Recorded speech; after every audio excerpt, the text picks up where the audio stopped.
के कारण धार्मिकता जाती रही, वहाँ पे विभाजन के द्वारा मेल मिलाप जाता रहा और वहाँ पे झगड़ों के कारण आनंद जाता रहा। ऐसी अधार्मिकता के समय में भी कुरिन्थिस की कलीसिया या मैं कहूँ सदस्यगण अपने आप को सुधारने के बजाय अपने आप को श्रेष्ठ बताने में लगे थे। वो अपनी बातों में ही मगन थे, वो अपनी बातों से फूलों नहीं संभाले थे।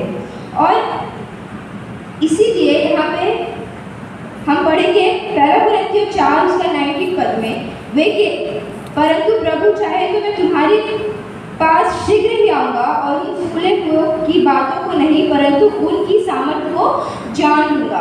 परमेश्वर पिता अपनी कलीसिया से केवल बातों को नहीं चाहते किंतु वे चाहते हैं कि उनके राज्य के गुण सामर्थ्य के रूप से प्रकट हो। उदाहरण के लिए हम कहते हैं कि हमें आराधना करना है तो हमें वास्तव में आत्मा और सच्चाई से आराधना करना है।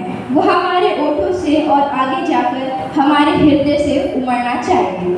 सच्ची आराधना केवल चीखना चिल्लाना या फिर इंस्ट्रूमेंट बजा के जो शोर करते वो नहीं होती है, वरन जीवन को परिवर्तित करने वाले स्पर्श का अनुभव है। हम कहते हैं देना है तो वास्तव में उदारता से दो, हम कहते हैं सेवा करना है तो वास्तव में बिना स्वार्थ के करो। हम कहते हैं हमें प्रेम करना है तो मेल मिलाप का हाथ पहले हमें बढ़ाना है।